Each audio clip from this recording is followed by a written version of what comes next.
Kita belum selesai berperang menghadapi COVID-19, tetapi kita sudah dikejutkan dengan berita ditangkapnya 2 orang menteri Kabinet Indonesia Maju karena tersandung korupsi.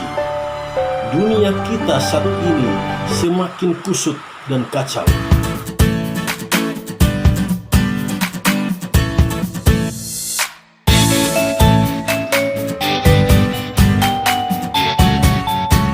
Keadaan dunia kita yang kusut dan kacau tergambar juga dalam Mazmur pasal 2. Di sini pemazmur menanyakan satu hal, mengapa rusuh bangsa-bangsa?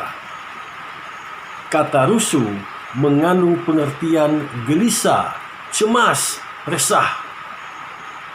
Kalau bangsa-bangsa gelisah, cemas, resah, pasti ada sebabnya. Dari ayat 1-3 kita menemukan apa sesungguhnya yang menyebabkan bangsa-bangsa itu resah. Ternyata di sini dijelaskan karena mereka tidak menerima Tuhan dan orang yang diurapinya. Karena mereka menolak Mesias.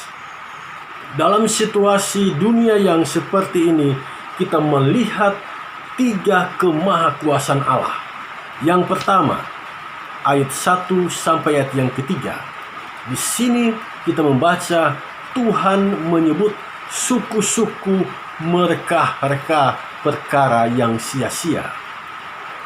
Perkara yang sia-sia itu apa? Tindakan melawan Tuhan dan orang yang diurapinya atau Mesias. Kemahakuasaan Tuhan yang kedua bisa kita lihat dalam ayat 4 sampai ayat yang ke-6.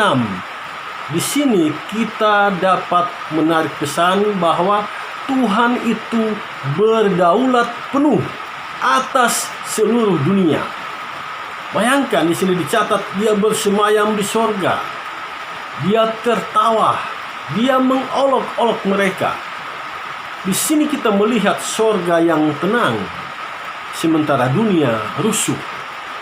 Allah disebutkan tidak berjalan mondar-mandir dalam kebingungan. Tidak juga berdiri karena cemas. Allah bersemayam. Artinya Allah duduk di taktanya. Ini menggambarkan Allah yang tenang. Allah yang tidak terkejut. Allah yang tidak panik.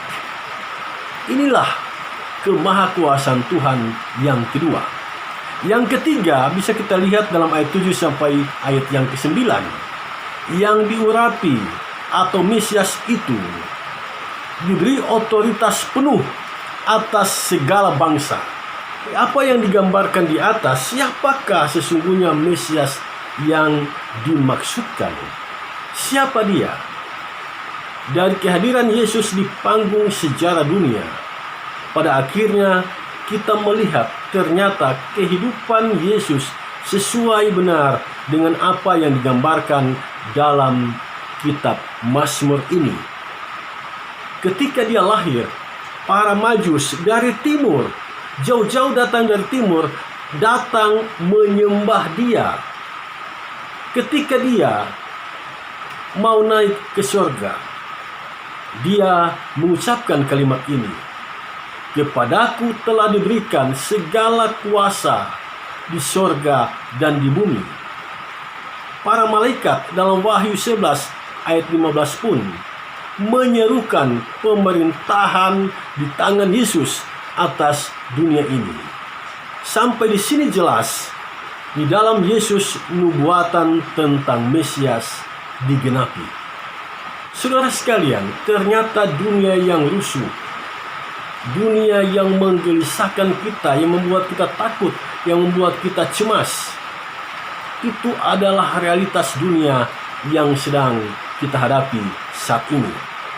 Dalam situasi dunia yang sedemikian ini, Mazmur menunjukkan kepada kita adanya realitas 2 sikap manusia yang berbeda satu sama lain. Yang pertama, perhatikan ayat 2. Sikap yang pertama adalah melawan Tuhan dan orang yang diurapinya. Dalam kisah Natal, sikap ini nampak dalam diri Herodes. Dia berkata bahwa dia mau datang menyembah bayi Yesus. Tapi apakah dia melakukannya? Herodes tidak melakukan itu.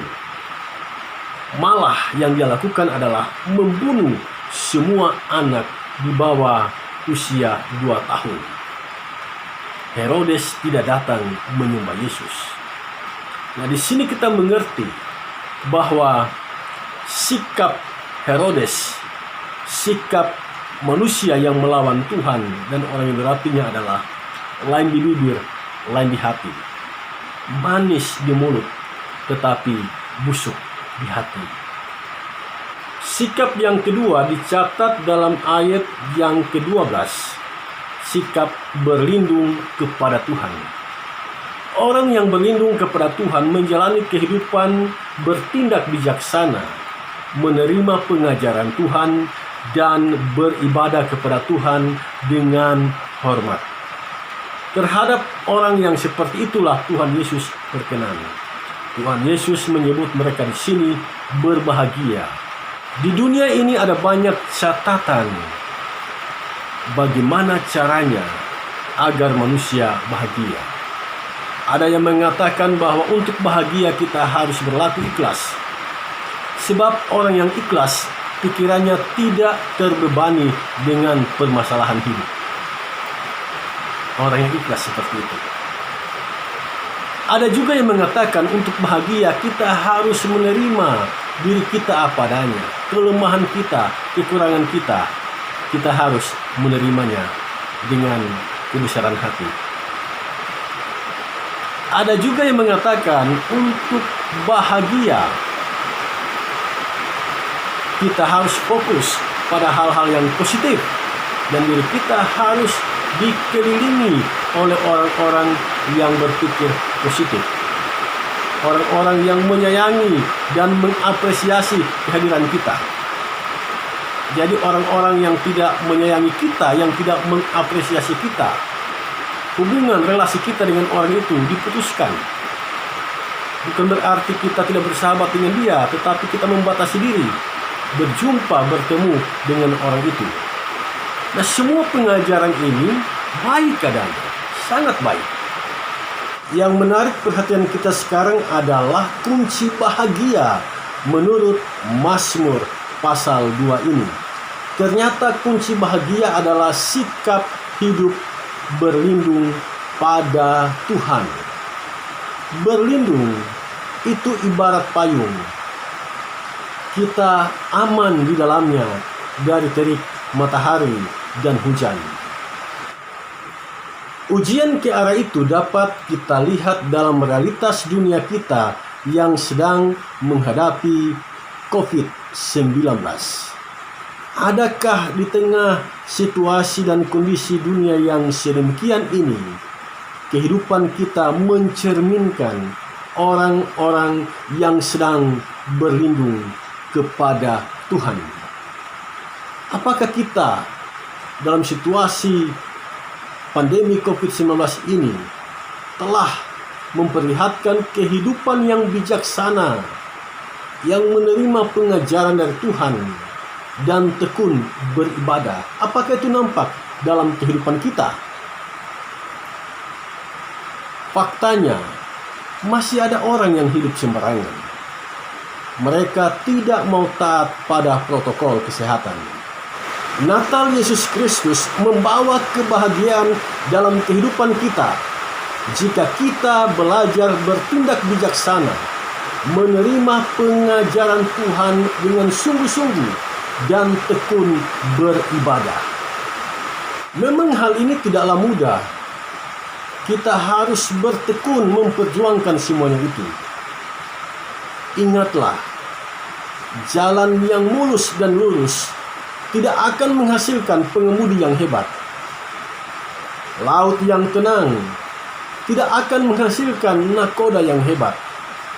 Hidup yang tidak ada masalah tidak akan membuat kita menjadi pribadi yang kuat. Kita harus tahan uji menghadapi pelbagai tantangan kehidupan. Kita dapat belajar tentang hal ini dari orang Majus dari timur. Mereka meninggalkan negeri mereka Persia, menempuh perjalanan panjang, jalan yang beresiko, yang dapat mengancam nyawa mereka. Mereka berhadapan dengan Herodes yang kejam itu. Tapi toh akhirnya mereka sampai ke Bethlehem, menyembah bayi Yesus, mempersembahkan emas, kemenyan, dan mur. Usai itu, mereka pulang, tidak lagi kembali kepada Herodes. Ini menjadi pelajaran yang berharga bagi kita. Bertindaklah bijaksana seperti orang Majus. Kita banyak kali bermasalah dalam hidup ketika kita sudah tahu itu adalah Herodes, tetapi kita datang menjumpainya. Dalam hidup ini, satu-satunya yang paling kita percayai sesungguhnya adalah Sang Mesias, yaitu Yesus Kristus. Hiduplah bijaksana di dalamnya. Terimalah pengajarannya dan tekunlah beribadah kepadanya. Yesus sendiri pernah bersabda dalam Yohanes 15 ayat 5, "Di luar aku, kamu tidak dapat berbuat apa-apa." Jika kita sepanjang hidup kita mengandalkan kuasa itu, mengandalkan kekuatan dari Sang Mesias Yesus Kristus, kita pasti berbahagia. Selamat merayakan Natal. Allah besertamu.